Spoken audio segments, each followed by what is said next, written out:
Please keep America great.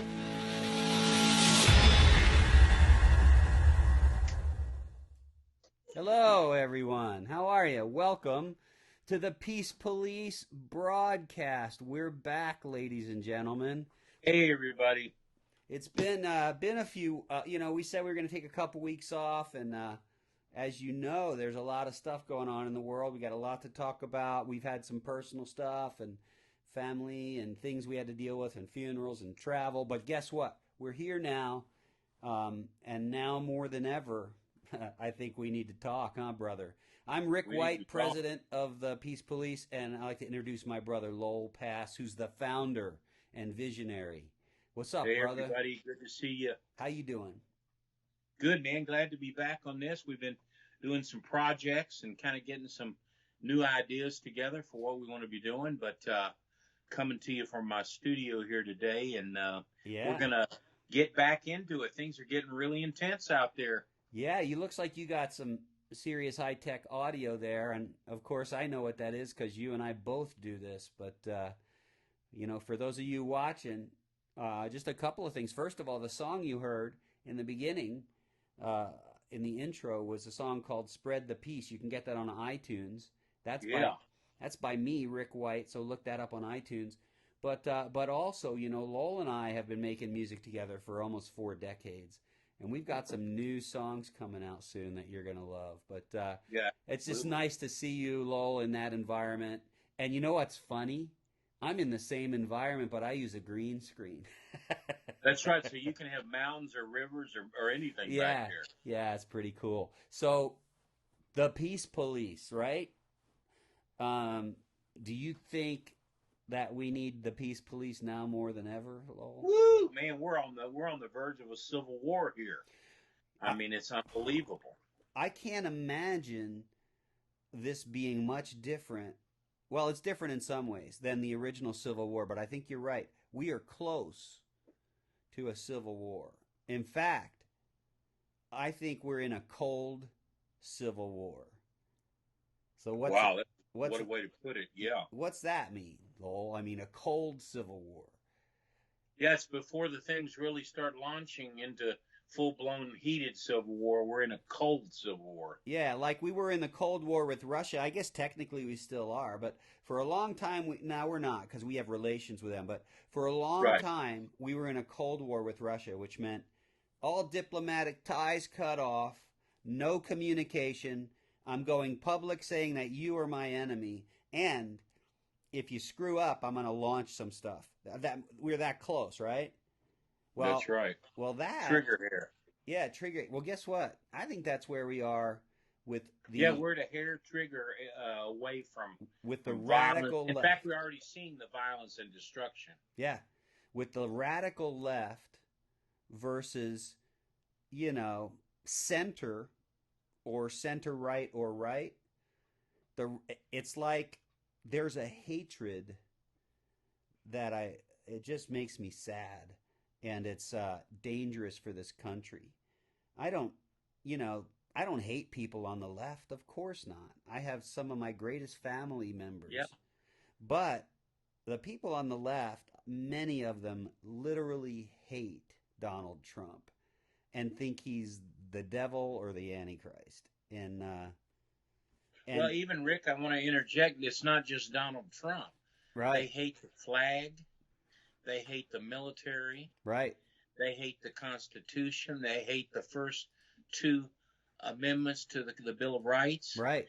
They have gotten so far off the track from being a legitimate American party that it's no longer the party of JFK or the moderates or even slightly progressive, left. It is a full-blown Marxist wanting to take over and redo the country. I mean, they've even come out and said it.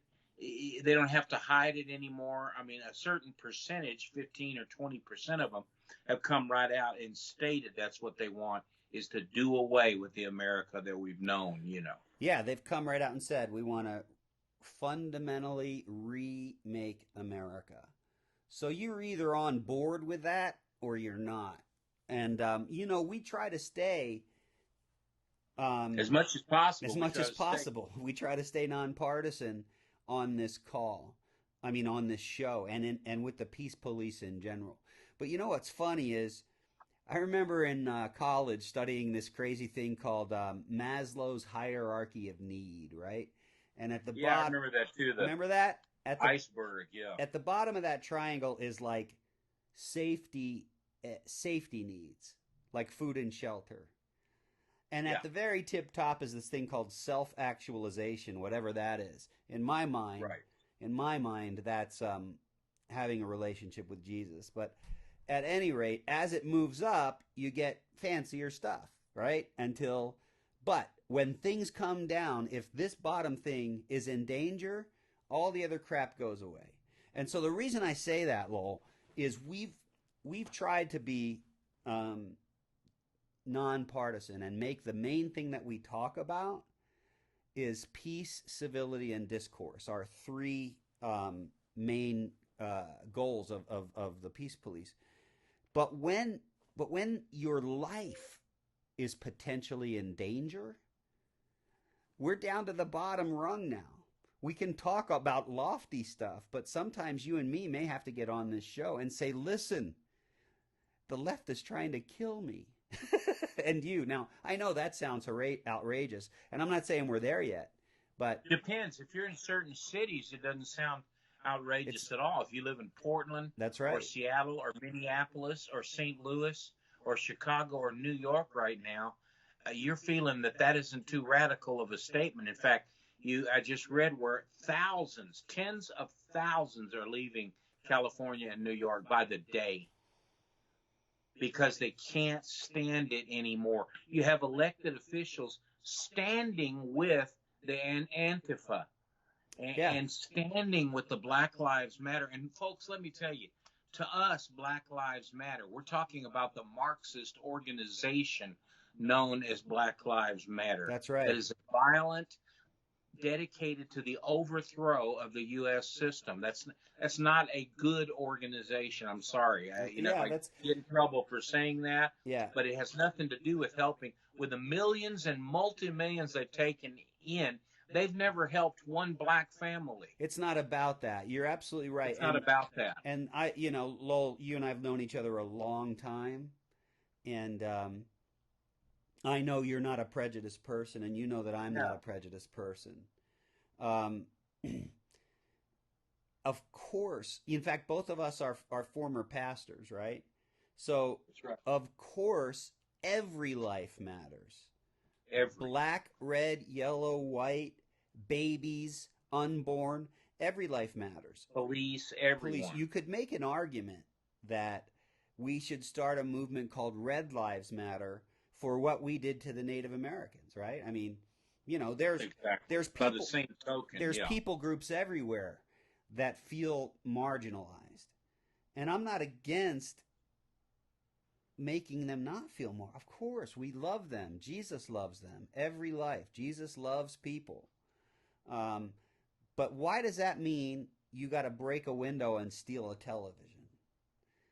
Why does it mean when you start burning down a building with people inside, it's not about your offended race relations. It's not. Yeah, if you're freezing artesian bottles of water and then throwing them, that's worse than throwing a brick. It's about the same thing.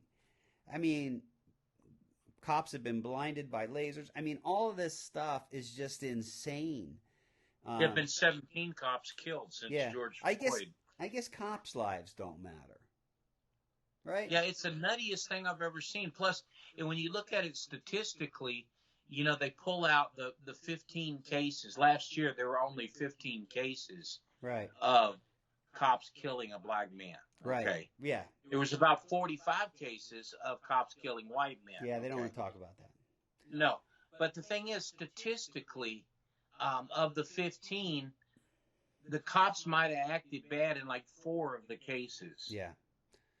Yeah. And so then you go and you kill 22 cops and you burn down a building with federal agents inside, and you kill a black store owner that's trying to defend his business that he put his whole life.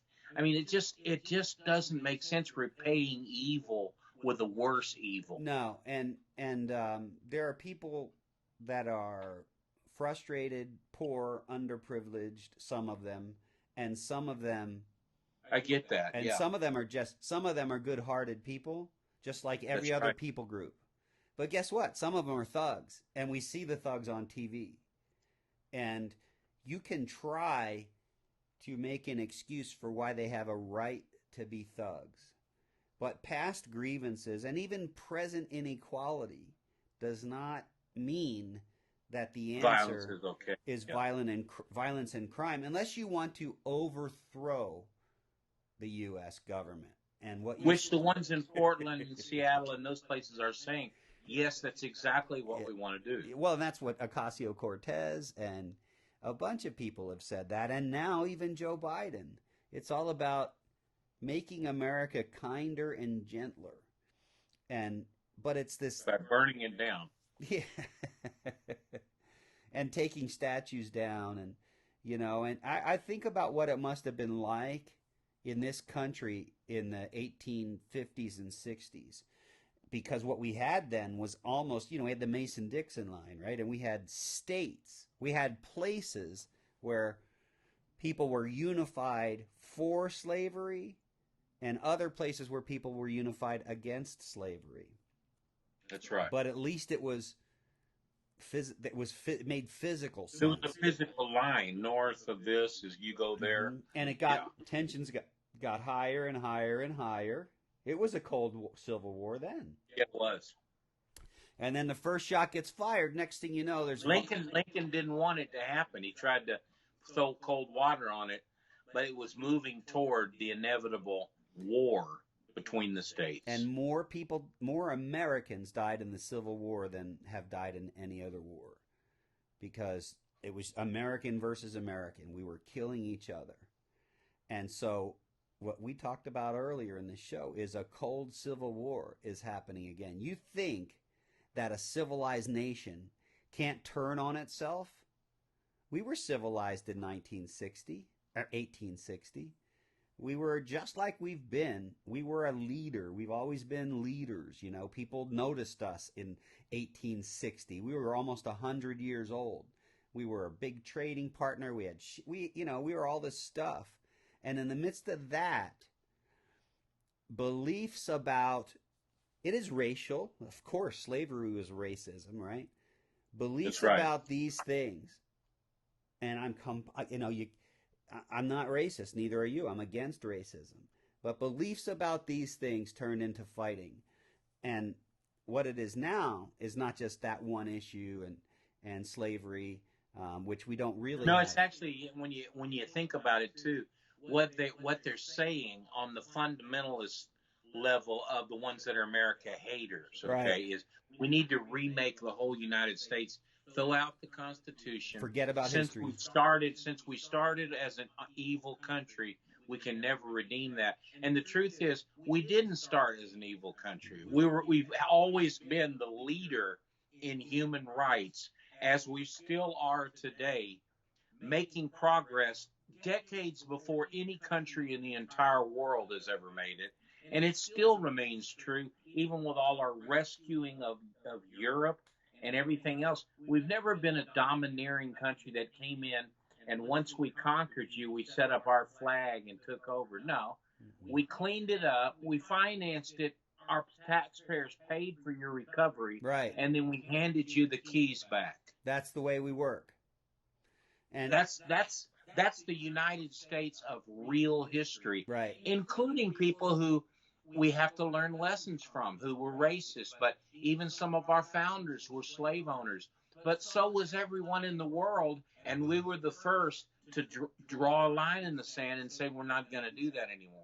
Yeah, you can't judge the 17th and 18th century Americans by today's standard. There's things that used to happen when I was a kid that aren't acceptable now. Right. Right? I mean, we used to get smacked with belts. We used to get hit with spatulas. It's just the way in the late 60s, early 70s, especially in the East Coast, it's the way people dealt with their kids. guess what? You go to jail now for doing that. So society learned. And society learned from slavery. And and it was horrible. And God forbid we ever do anything like that again. It's a horrible thing. You know what's sad?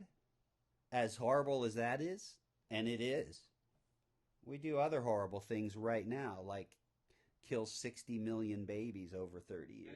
It just kills me. The equivalency, the moral equivalency, as bad as that was, right, is, I'm just going to shock you. It isn't even close to the murder of the most innocent, defenseless, vulnerable babies. 50 million of them.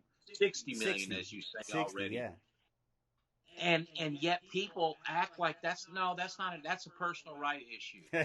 No, it's a personal right issue for the baby who's a person. Listen, guess what slave owners said? It's my American right to own this African American. Slavery was a right. It's my right to do this. And common sense people said, "No, you don't have that right." You know? And that's what they've done with the abortion. Oh, it's about women's rights. It's about her right to choose what happens to her body. I love talking about this topic with people who don't understand pro-life, because I just say, listen, man, the problem is it's not her body. It's another person's body inside of her body. And the only question is, when does that person have the rights that the Constitution says are given to him by God? When? When? Is there some magical endowment or bestowing of those rights as the baby passes through the birth canal? All of a sudden, it's a human. Or apparently, with late term and full birth abortions now, forget about partial. You can just have in the Northeast, you can let the baby be born and still snuff them out. Yeah, but that's okay, right? Because so the problem there is that an unjust weight, like you said, you can't sit there and scream about one thing, while at the same time. And what I tell people is, listen, I in my heart am 100% sure that that's a child worthy of God's love and that God created him. Can I prove that to you scientifically? No. But neither can you prove to me that that baby doesn't have any rights until it's born. You can't prove that. It's an entity. It lives. It has duty. No, and the truth is, with the science that's been out in the last 12, 15 years, you ask 500 biologists, when life begins, and 497 of them will say, at conception, that's life, of course, begins. Of course. And then the personhood, if he can tap to the beat in his mother's belly, and do those kind of things, and pick his nose, and all those kinds of things, he's just the most defenseless, vulnerable, innocent person in our human race. And if we can't get that right, why are we talking about other issues which are bad, but they don't even come close? Right. It's straining gnats. That's right. As Jesus would say, and swallowing camels. Right. I mean, it's funny, Lowell. My son is his wife is pregnant with my first natural grandchild. I have 2 step grandchildren, but he's pregnant with my first, natural, full grandchild. And so she's my beautiful daughter-in-law Bailey is 7 months pregnant, and what's funny is Zach will go up to her belly, and when he starts talking, his son Jude, who is still in utero, knows his voice and starts punching and pushing at the belly, and you can see it happen. Yes. And when you touch the belly, sometimes the kid will touch you back. Yes. What the heck is going on? It's just a clump of cells, though. Don't get excited. That's just like a tumor, apparently. Yeah, it's just a clump of cells. It's come on now. It's like my sales boss used to say to the customers, "Come on now." Come on now. He'd say, "Come on now. You don't believe that, and I don't believe that, and you don't even believe that it's possible to believe that. Right. I mean, here's the thing is, you're going against your own conscience and your own common sense. Right. For the sake of a political position. Right. And all the time forgetting about the innocent person there. That's right. And it's funny, Lowell. People don't see this, and I don't quite understand why. It's almost like they want to believe it's not a baby. But check this out. If you want to come to me and tell me, which some people have told me this in the past, which is crazy, Rick, you're not anti-racist enough. It's like, what is that now? You're not anti-racist enough. You say you're not racist, but you're not anti-racist. You don't hate racism as much as I hate racism or whatever. And it's the silliest thing in the world, first of all. It's a Boolean concept. I either believe that all men are created in God's image, or I believe some men are worth more than other men. And that's, some men by their nationality and their race are more valuable. That's racism. I reject it 10,000%. But if you want me to stand on a soapbox every weekend and preach against racism, all I can tell you is, if I'm going to be on a soapbox, there's 3 or 4 more issues that, in my mind, are just as evil, or in one case, more evil. And racism is evil. It makes me sick. I hate it every time I see it. And I see it a lot. I see it with but there's another issue. Killing 60 million innocents. It's more important because you have to rank dangers. Right? Yeah. Why did we put women and children in the lifeboats first? We should. Apparently we shouldn't do that. Apparently we shouldn't. But here's the other thing. Racism has to be taken in its proper definition, which means that there are black racists. That's right. There are indigenous racists. There are Asian racists. There are white racists. There are Italian racists. If you're black, I've heard this, that if you're black, it's not possible for you to be racist. There are Italian Yet I racists. got to tell you, in my experience, some of the most racist people I've ever met were not of the Caucasian race. And listen, I'm Italian, so I can say this, but there's Italian grudges against Irish people from back when they first came to America. Yes, there are. There's those kind of things all over. And they're wrong.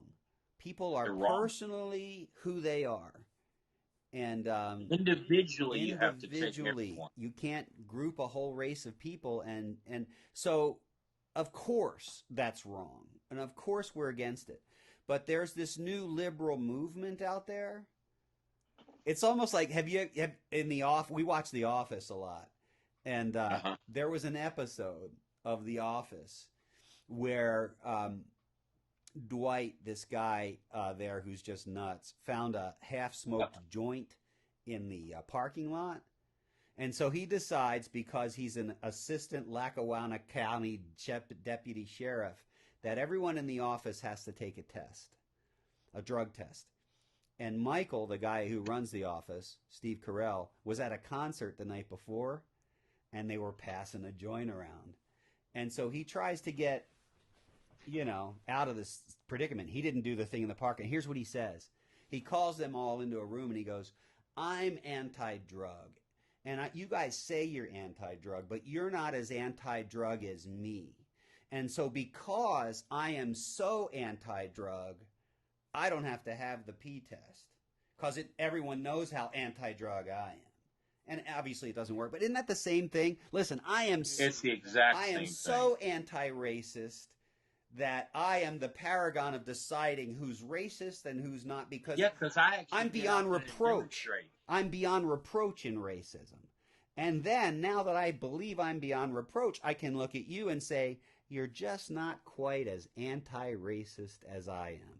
Or in other words, you're not as anti-drug as I am. I don't need to be tested, even though he was the guy. You know what I mean? So I know that was a weird analogy, but it's the truth. It's like the people that are telling you, listen, don't bring that up to me. I'm the champion of anti-racism. It's like, okay, well, I'll bet you there's attitudes in your life that you're not proud of. because we all have them. And I live as a Christian where I believe that there's kind of two things going on in me, a fleshly side. That's right. And a godly side. And guess what? My fleshly side, it has a lot of sin problems, a lot of them. Thank God, you know what I mean? So the only reason I bring that up is be careful holding up a standard of behavior and claiming that you cannot approach. Claiming you're perfect at it.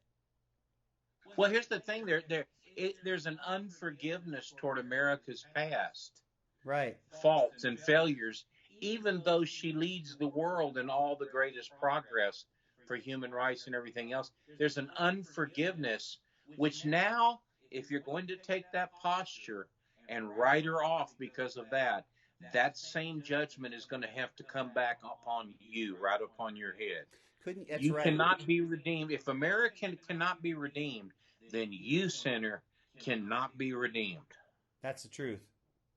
That's the truth, because it doesn't make sense. America if we want forgiveness and we want to be able to get right, and we want to be able to change our attitude and get clean, we can't have a non-acceptance of repentance or a non-acceptance of forgiveness. We have to have forgiveness and repentance and growth and change and grace. We have to cut each other slack, give each other a break. That's peace police, ladies and gentlemen.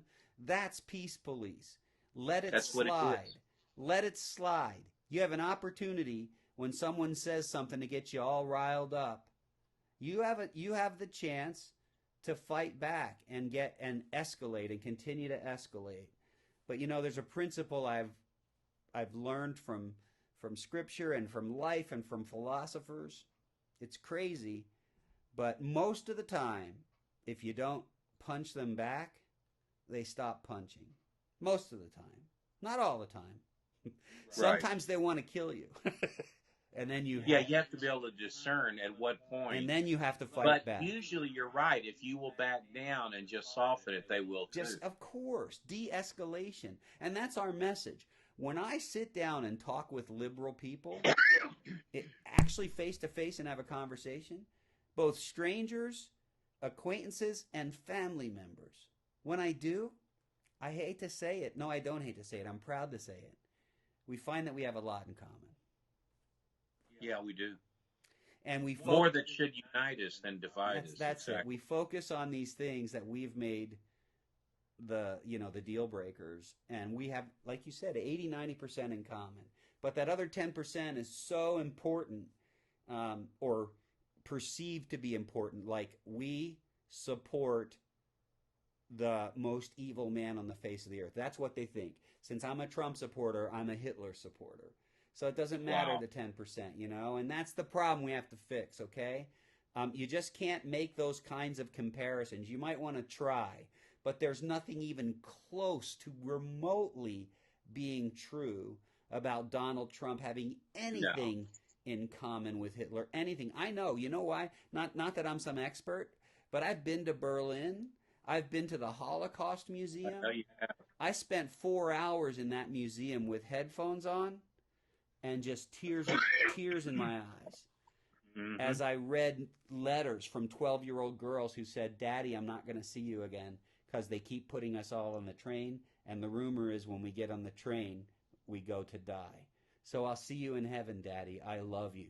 And it's 100 years old or whatever, 50 years old, and written in a little 12-year-old girl's handwriting. So listen, there is suffering and pain out there and prejudice that, if you want to start picking out groups, Jewish lives matter. What about that? You know how much anti-Semitism there is? Jewish lives matter. And Latino lives. Baby lives. Baby. You get into all that. But listen, don't cast your lot. If you're on the left and you're progressive, we're into that. We have friends that like to discuss civilly and discourse with us those things. But don't cast your lot in the support of these Antifa, BLM, totally Marxist groups that are burning down buildings and shooting even black owners, because they stand against violence of businesses and all. You can't cast your lot with that. You have to rebuke that soundly, That's right. even from your own camp, because if not, you're just being used, you're being played as a useful idiot. That's right. For those who want to tear down the entire country. That's right, Lowell. You brought up a good point a while ago that said, oh man, I'm losing it now. It was a great point about, you think you brought it up before the show. Oh well, it'll come back to me. But, Sure will. But you can't pick and choose your particular injustice and pretend. Yes, selectively. And pretend right. It's the only injustice and divide. Oh, I know what I was thinking. You brought this up. We're at a crossroads because what we started this show about was a cold civil war. Now, the Cold War, the actual Cold War, was different in that all the Americans were here and all the Russians were over there. But you brought up that in this Cold War, everybody's mixed. It could be your neighbor. It could be your neighbor. It is your neighbor, yeah. And guess what? As these sides, which are really philosophical sides, they're not geographic. Maybe someday they will be, but right now they're not geographic. We're all mixed together, but ideologically, the divide is huge. It's huge. And if it switches from a Cold War to a hot war, there's no front line where Army A and Army B You can't meet. be behind the front lines. There's no behind. We are all behind the lines, or we are all in front of the front lines. The front line is your house. And that's what's scary. That's what's scary. So dangerous. And then, at the same time, you got people trying to take away our gun rights. And it's like, man, that's setting us up. You're just setting us up. You have people that are desperately bent on destroying the First and the Second Amendments. Right. Because with that, tumble down the whole foundation.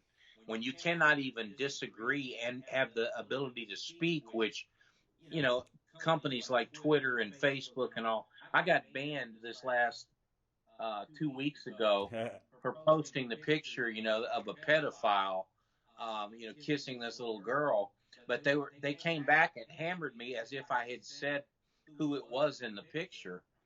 And you were saying they rebuked me. Facebook rebuked me with a terrible letter that said, "This is definitely not Senator Schumer." I never said it was Senator Schumer or anything else. I just posted that there are pedophiles loose in the world, and you're worried about other things, but the news will not even show you what's going on with the 3,000 kids a day that disappear into pedophilia. Yeah. That's something on par or even worse than the slavery of the 1800s. It's at least as offensive. And please, I know that just what I said made a bunch of people think that I'm a white supremacist racist. And it's just not true. You're not. It's not true. There is no nationality that is supreme. You know what? Every nationality, including mine, which is like Italian and Irish, guess what all of us are? Horrible sinners who need grace. So, but it's easy to cast aspersions against entire groups of people. And so it's easy to say if you support Trump, you're a racist. But it's just not true, right? And these are the kind of... Well, actually, you can get mad at me if you want to, being on the left out there. Well, I know we've got a lot of those listeners too, but I've got to tell you, if Trump loses this election, I fear for the country, because the very politicians that are attacking him and supporting the other are supporting the Antifa, the MS-13, the BLM, the Marxists. They need those votes, and so they're cowtailing to those. And I got to tell you, you can't, if you're an American, you can't. You have to stand up, either left or right, and say, no, we oppose violence, just like Martin Luther King opposed it. Right. We oppose it. We're not for it. And there's nothing you can say to make me believe it's a right thing to do. It's not. It's the wrong thing. That's right. That's right. And man, my short-term memory's going these days. I get like 3 good ideas and then they go. But that's what happens when you get old. But but bottom line, we're about, spreading peace, stopping hate. You should check out peacepolice.net. Remember our 3 core values: peace, civility, and discourse. Peace, as far as it's possible, try to be peaceful. It's not possible all the time. If a guy breaks into my house, I'm not going to, with a gun, I'm not going to make him French toast and try to, give him a foot rub or something. No, I'm probably going to shoot him like right between the eyes. But so you can't always be peaceful. Well, that's peace. Civility is just, it sucks. It's just so gone. People call each other horrible, horrible names. People won't hear each other. People just, the things they call our president, I can't believe it. Now, listen, sometimes Donald Trump isn't civil. But to a degree. If I have to weigh it, though, it's cornflakes. Compared to what the others are saying, because they're literally saying he's the devil, basically. So, and at the same time, they're burning a building down and shooting a black business owner. Exactly. I mean, come on now. So that's civility. And the third is discourse. Man, I have people on Facebook who have told me not to talk to them. And these are people I'm related to. Don't post on my wall. You're not welcome here. There's no discourse. No. There's no discourse. They're dug in, and we are the enemy is what a lot of people think. And some of those people I'm related to. So peace, civility, and discourse, that's what we're about. You can get this. This is our logo, which is pretty cool. But you can get a hat just like this by going to peacepolice.net. And nice embroidered. Yeah, he turned out pretty good. It's not like a decal. It's a nice hat. Lots of people have them. I was just back east, and I saw my cousin Mary with one, and so that was really cool to see the Peace Police hat in New Jersey. At any rate, what we're about, just so you're clear, I think you know that Lowell and I are Trump supporters if you listen to this broadcast.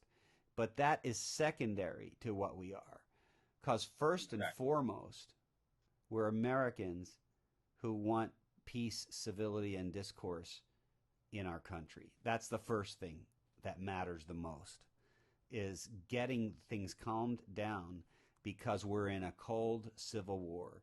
And we don't want it to get warmer. We want it to get colder. We want it to freeze. We want it to go away. And that's what we're about. So check out peacepolice.net.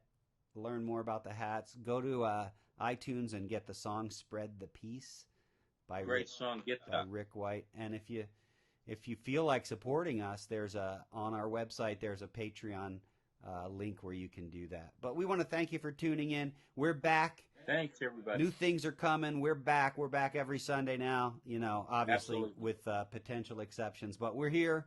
And we're in the home stretch before the election. That's it. These next 80-some days, man, it's going to be wild. And that's wild, Lo. Wild. We have about 7 or 8 shows left is all before the election. So we're going to do this. So thank you all for tuning in. You got anything else, Lowell?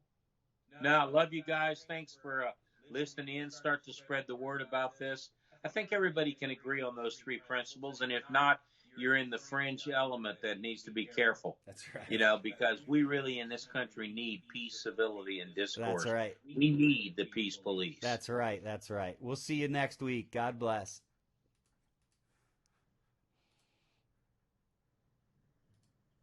Spread the peace, stop the hate. Let's work together before it's too late. Spread the peace, stop the hate. Let's work together before it's too late. Spread the peace, stop the hate. Let's work together before it's too late. Spread the peace, stop the hate. Let's work together before it's too late.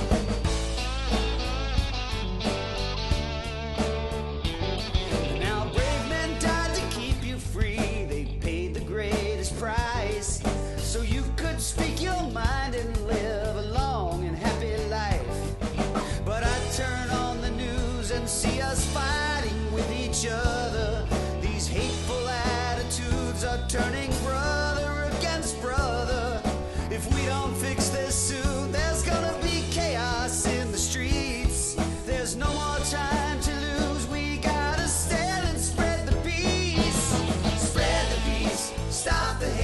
Let's work together.